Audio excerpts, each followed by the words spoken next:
ઓમ શ્રી પરમાત્મને નમઃ. આપ સાંભળી રહ્યા છો આપણી યુટ્યુબ ચેનલ ધાર્મિક, એમાં આપ સૌનું હાર્દિક સ્વાગત છે.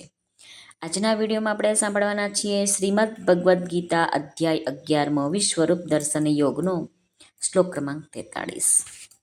હવે 43 અને 44માં શ્લોકમાં અર્જુન ભગવાનની મહત્તા અને પ્રભાવનું વર્ણન કરીને ફરીથી ક્ષમા કરવા માટે પ્રાર્થના કરે છે.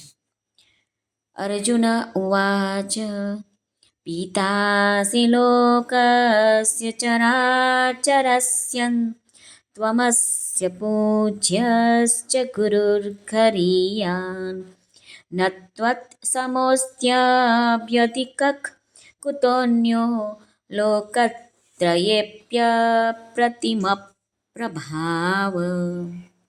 આ શ્લોકમાં આવતા સંસ્કૃત શબ્દનો આપણે ગુજરાતી અર્થ જોઈએ.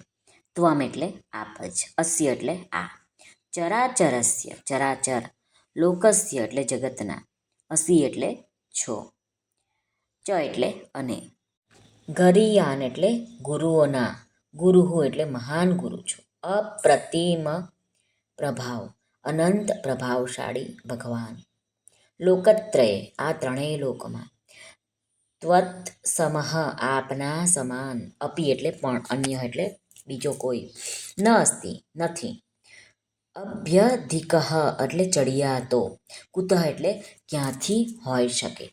હવે આપણે આ શ્લોકનું ગુજરાતીમાં ભાષાંતર જોઈએ.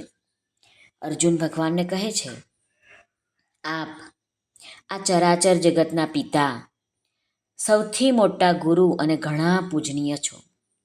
હે અતુલ પ્રભાવ ધરાવનાર, ત્રણેય લોકમાં આપના સમાન પણ બીજો કોઈ નથી, પછી ચડિયાતો તો ક્યાંથી હોઈ શકે.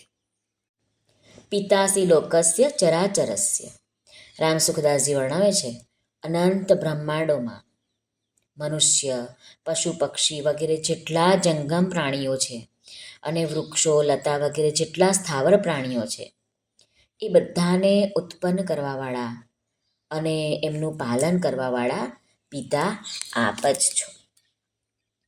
એમના પૂજનીય પણ આપ જ છો તથા એમને શિક્ષણ આપવાવાળા મહાન ગુરુ પણ આપ જ છો. એટલે તો આપણે કહીએ છીએ શ્રી કૃષ્ણ વંદે જગદગુરુ. ત્વમસ્ય પૂજ્યશ્ચ ગુરુર્ગરીયાન. ગુરુર્ગરીયાનનું અહીં શબ્દ લેવાનું એ જ અર્થ છે કે મનુષ્ય માત્રને વ્યવહાર અને પરમાર્થમાં ગમે ત્યાં પણ ગુરુજનો પાસેથી શિક્ષણ મળે છે. તે શિક્ષણ આપવાવાળા ગુરુજનોના પણ મહાન ગુરુ આપ જ છો.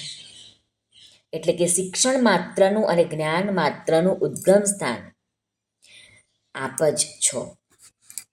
નત્વત સમોસ્ત્ય વ્યધિકઃ કુતોન્યો લોકત્રયેપ્ય પ્રતિમ પ્રભાવમ. આ ત્રિલોકમાં જ્યારે આપના સમાન પણ કોઈ નથી, કોઈ થશે નહીં અને કોઈ થઈ શકતો પણ નથી, ત્યારે આપનાથી વધારે પ્રભાવવાળો કોઈ કેવી રીતે થઈ શકે. એટલા માટે આપનો પ્રભાવ અતુલનીય છે, તેની તુલના કોઈનીએ સાથે નથી કરી શકાતી.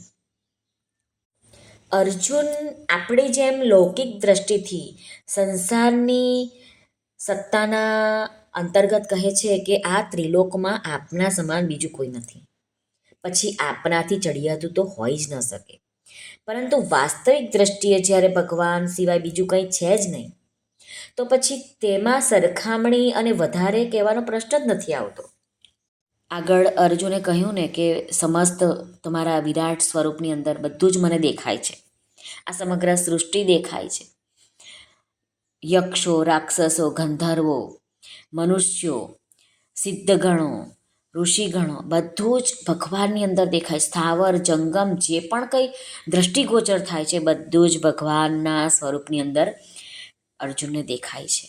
આથી સ્વામી રામસુખદાસજી આવું વર્ણવે છે કે બધું જ ભગવાન છે, સર્વ કાંઈ ભગવાન છે, પછી ચડિયાતું વધારે ઓછું કહેવાનો કોઈ પ્રશ્ન જ નથી રહેતો. શ્રી કૃષ્ણાર્પણમસ્તુ. સર્વને ભાવથી જય શ્રી કૃષ્ણ. રાધે રાધે. હરિ ઓમ તત્સત. જય ગુરુદેવ દત્ત. જય સ્વામિનારાયણ, જય માતાજી, નમઃ પાર્વતી પતે, હર હર મહાદેવ, હર સિદ્ધેશ્વર મહાદેવની જય. સર્વનું કલ્યાણ થાઓ, સર્વનું કલ્યાણ થાઓ, સર્વનું કલ્યાણ થાઓ. જો આપને આ વિડીયો પસંદ આવ્યો હોય તો આ વિડીયોને લાઈક કરજો. આ ચેનલ પર તમે નવા આવ્યા હોય, આ ચેનલ છે ધાર્મિક, તો એને સબસ્ક્રાઈબ જરૂરથી કરી લેજો, જેથી આવનારા દરરોજના ગીતાજીના શ્લોકો, ભગવાનના દર્શન, અનેક મંદિરોના દર્શન તમારા સુધી તરત પહોંચી શકે. આપ સર્વનો ખૂબ ખૂબ ધન્યવાદ. આભાર.